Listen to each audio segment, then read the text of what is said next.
All right, now we're going to take what we know and apply it to a sample mean. So the distribution specifically about the sample mean. All right, so you know we love our definition, so let's jump right into that.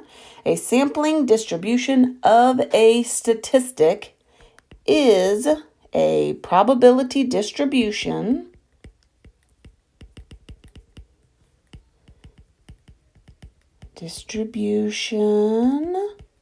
for all possible values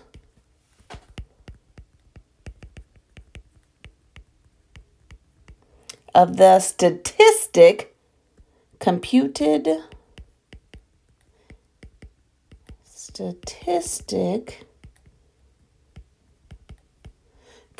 from a sample size n. All right. So it's a probability distribution for all possible values of the statistic computed from a sample size n. So we know that this is a statistic, meaning it's coming from a sample of a particular size. That's a sampling distribution of a statistic.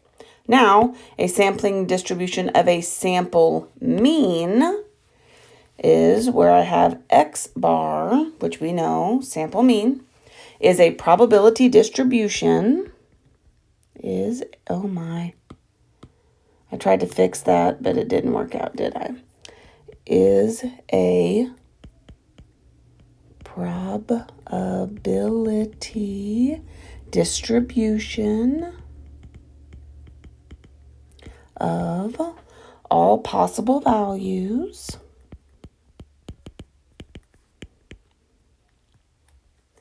of the random variable X bar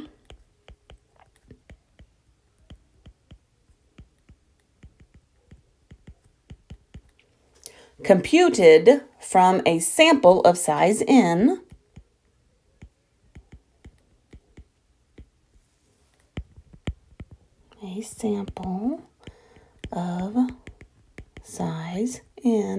from a population mean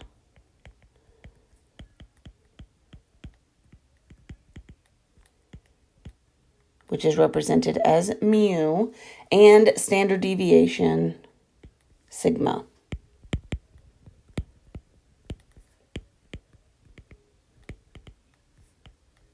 Okay, so let me get my little pointer.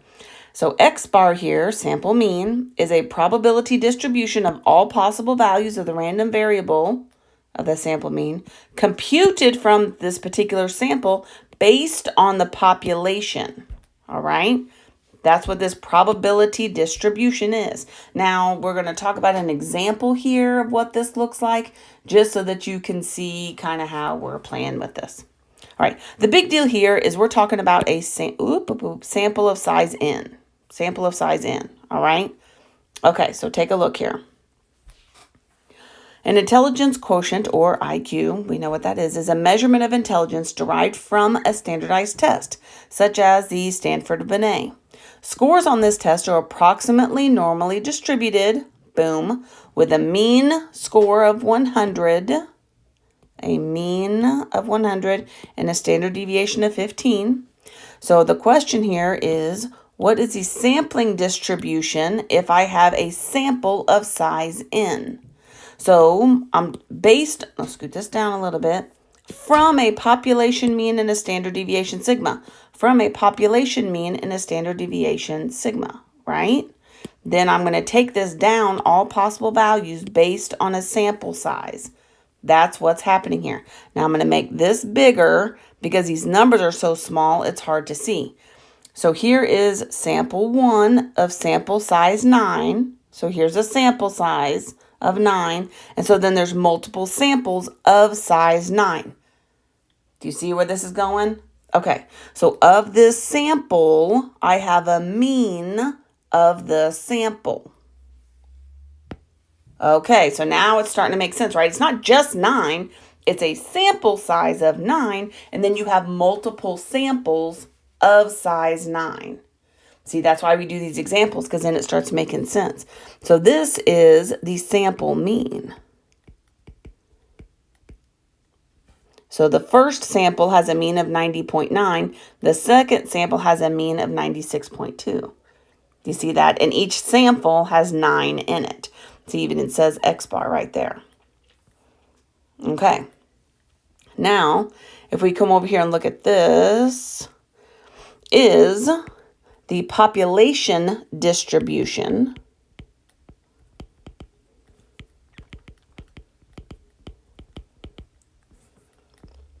where it has a mean of 100 and a standard deviation of 15, right? So mean of 100, oh, not 15, 10. And the standard deviation here of 10. Sorry, I wrote the wrong thing. See that? Okay. Because here's my standard deviation of 10 and a mean of 100. This says score of 100 with a standard deviation of 15. I'm not sure why it has it on the tens down below, unless it's just gone by the tens, and that's not necessarily the standard deviation, maybe. So it does say standard deviation of, because it doesn't show me where an actual standard deviation would hit, but the standard deviation here should be a 15, which is why I put that first. I don't know, whatever. So I want to see this. Oh, can you read that? This says mean of 100.2 is the mean. And this has a standard deviation of 5.02. And here it says N is 1,000. All right, so that's where that's coming from. If I'm looking at this at the 1,000. And this is 88, 92, 96, 100, 104, 108, and 112. So the kicker to this is the fact that here is my let me squeeze this in. I want you to see both of them. So here is my mean of 100. My mean of 100 is in the middle.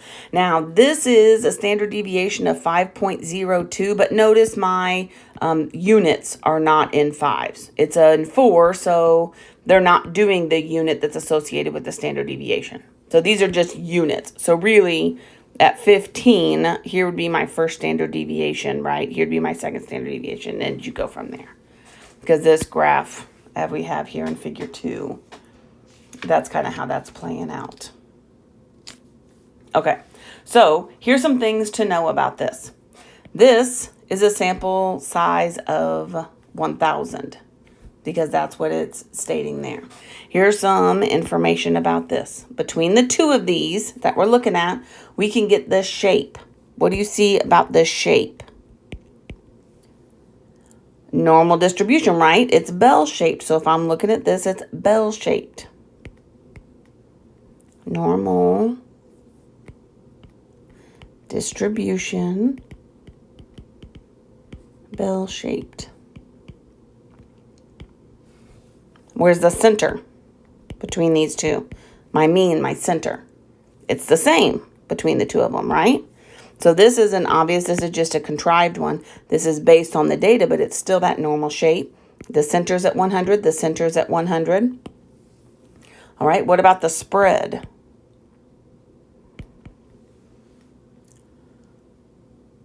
The sample, check out what's happening here.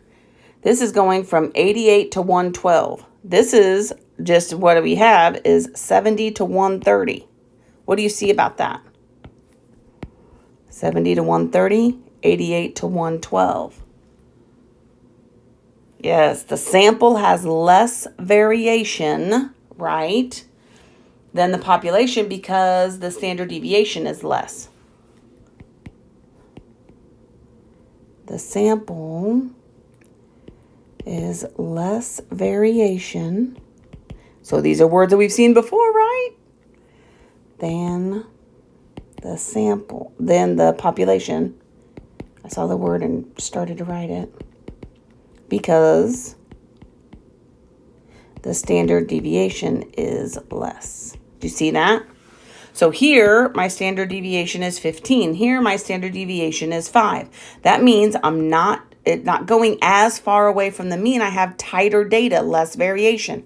With a bigger standard deviation, it's more spread out, farther away from that mean. Do you see what's happening there? Okay. So this is based on my sample, and this is based on the population. And it's just getting those variations, if you will, or something along that. All right. So this is based on this data with a sample size where n is equal to 9. All right. What if I repeat the exact same thing, but I change my data? It'll be 25 and then the mean associated with 25 pieces of my sample. Look how this is affected. I'm going to make this bigger and hopefully we can see this a little bit better. Now it looks like I need to write on it again. My mean is still 100.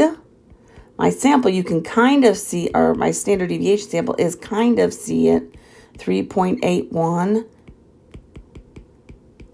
out of that full. N is 1,000, right? So I had 1,000 trials. Is basically each of size 25. That's what that means. 1,000 trials, each of size 25. And then this, can you see this very well? That's a 93, a 96, a 99, a 102, a 105, a 108, and a 111. But look, here is my middle. Right? My middle, if I'm looking at back through here, did I line that up very well? I'm trying to eyeball it. Right here down the middle. This is kind of my middle right here. Setting that up.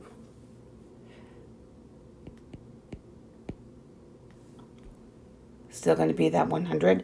And that's what my mean says right here. So my units at the bottom aren't necessarily what's going on. All right, let's look at our 3 scenarios again. Shape, center, and spread. So what's the shape? Yeah, it's a normal curve again, right? It's setting it up like this. Okay.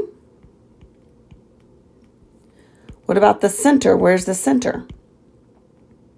Same as everything else. All right. Starting to see some similarities here, right? What about the spread when n is equal to 25? What do you see?